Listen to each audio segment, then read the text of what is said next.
Kidney stone disease, one of the kidney diseases and often encountered.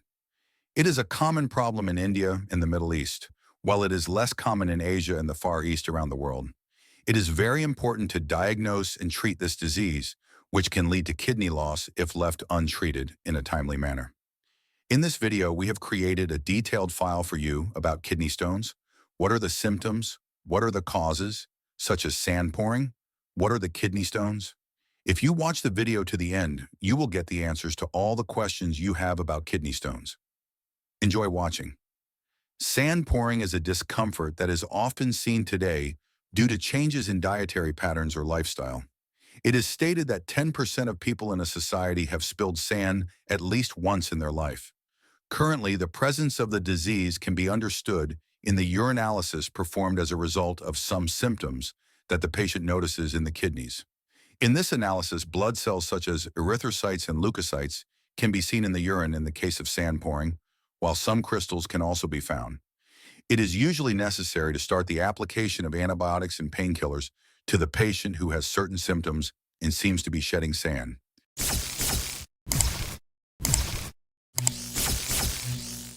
What is a kidney stone?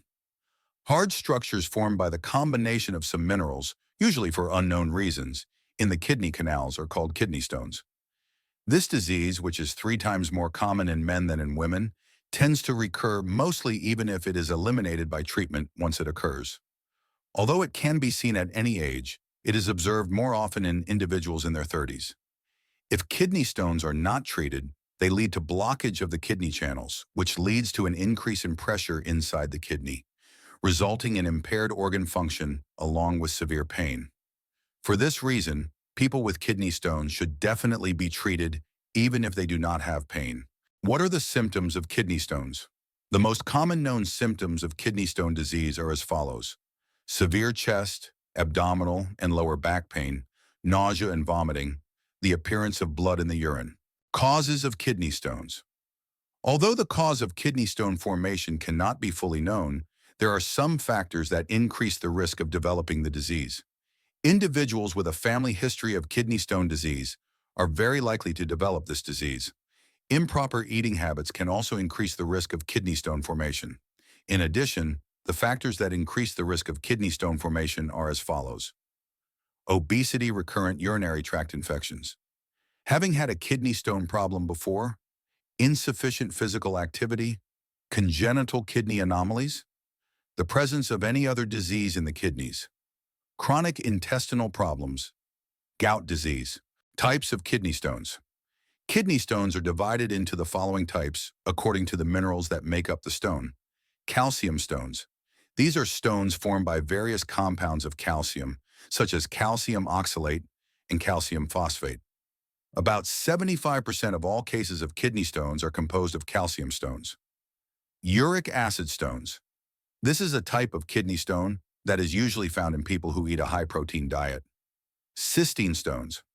Although it is a rare type of kidney stone, it is usually caused by metabolic disorders.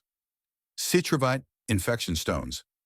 This type of stone, usually caused by urinary tract infections, can lead to serious kidney damage in a short time due to its very rapid growth. What is sand spillage?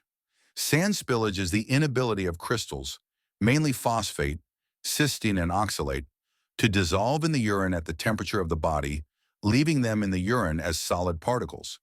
In the human body, the urinary system functions by transporting urine from the kidneys to the bladder through thin urinary ducts and excreting it out of the body.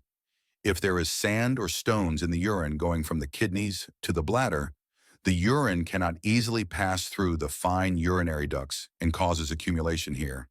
As a result of this accumulation, the kidneys swell, and this swelling causes severe pain, sometimes nausea and vomiting. As the stone begins to descend into the thin urinary ducts, the pain becomes more widespread in the body, and the urge to urinate becomes more frequent. In this process, the color of urine darkens, and there is a possibility of blood in the urine. A burning sensation may occur during urination. Patients are hospitalized because the pain felt in cases of sand pouring or stone dropping is usually very severe, and this condition is called renal colic. Renal colic is a common condition in emergency departments. In fact, it can be said to be the most common urinary system disorder in emergency departments. The size of the crystals that remain undissolved in this urine is important. The larger the size of the crystals, the more difficult it is for them to be excreted in the urine. In such cases, it is very inconvenient to retain urine because the small crystals that remain undissolved in the urine settle to the bottom during urine retention and fuse with each other and become larger crystals. As long as they cannot be excreted, the kidneys are in constant high-intensity pain. Some people may not experience such pain during kidney sand loss. In people who have had sand in their kidneys, there is a 50% chance of the condition recurring within the first 10 years. If the person does not receive the right treatment during the first experience of sand loss, the chance of recurrence increases even more. When a person with symptoms of sand casting is admitted to hospital, urine and blood tests are performed. These hospital tests include kidney function tests, urea creatinine, blood electrolyte levels, sodium, potassium, chlorine, calcium, and tests for markers of infection, blood count, CRP, urinalysis, and culture. In some patients, increased renal function may be observed, and in this case, it is recommended to avoid medications that may further increase renal function. Infection in the urinary tract may also occur as a result of the sand formed as a result of the inability of the crystals to dissolve in the urine to pass through the fine urinary ducts and cause accumulation.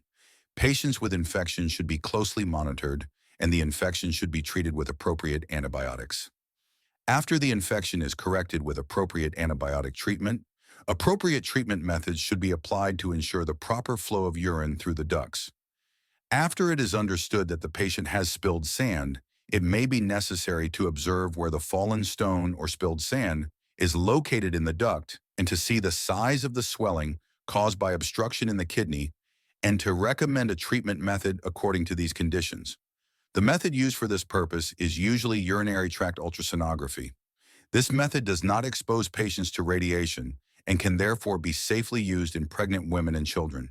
However, very small stones may not be visible, in which case computed tomography is appropriate. Computed tomography is the best method for showing kidney stones or sand and provides the clearest visualization. Sand casting is more common in men than in women. A family history of this condition or a predisposition to it may increase the risk of sand loss. Nutrition and the region of residence have a great influence on sand shedding. It has been determined that it is more common in high mountainous areas and in regions with drought. Signs of sand pouring. The most obvious symptom of sand pouring is severe pain in the kidneys. That is, heard on the sides of the abdomen, sometimes even spreading to the groin, back. Burning sensation when urinating, darkening of the urine color, even in some cases, sometimes visible to the eye. Sometimes blood can be seen in the urine as a result of tests. A feeling of complete decontamination of urine, even though urination is frequently performed, is among the most common symptoms. In addition to these symptoms, symptoms such as nausea and vomiting may also occur as a result of accumulation in the kidneys. Sand shedding is also accompanied by infection in some cases, which can be cited as an example of kidney sand symptoms. Kidney sands or stones may also grow inside for a long time without any symptoms. It is necessary to be careful about this situation. How can we prevent sand shedding? Reduce salt consumption. Drink up to 2 to 3 liters of water a day. Eating a vegetable-based diet with a fibrous structure.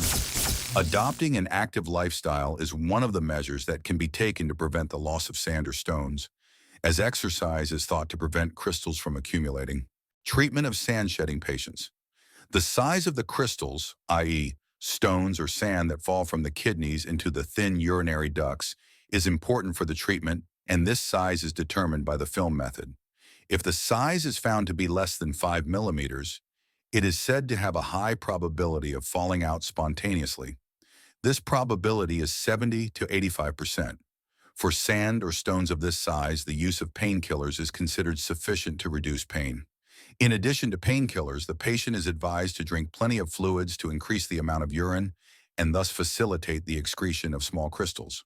In addition to these treatments, exercise, especially frequent jumping rope, is a good way to help the sand or stones fall out. These exercises accelerate the downward movement of the accumulated crystals. Prostate medications that have the effect of widening the thin urinary ducts can also be used for treatment. These prostate medications are used for stones or sand larger than 5 millimeters, usually between 5 to 10 millimeters. For kidney stones smaller than 5 millimeters that do not respond to painkillers and do not fall out, sound wave lithotripsy, ESUL, can be used. If there is no response to this treatment method because the stone is hard or the patient is not suitable for this treatment, endoscopic laser lithotripsy, URS, is considered appropriate. In addition to treatments to prevent nausea, which is one of the symptoms of sand casting, the patient may also be given medication to relieve nausea. In some cases, the patient may also be started on an appropriate antibiotic treatment to prevent infection that accompanies sand casting. It is important to choose the appropriate antibiotic for the antibiotic treatment. Otherwise, antibiotic resistance may develop. During the course of treatment, it is monitored whether kidney function is restored or how the size of the swelling in the kidney changes, and the treatment is continued accordingly. Thank you for watching this far. Don't forget to like the video, subscribe to my channel, and leave a comment.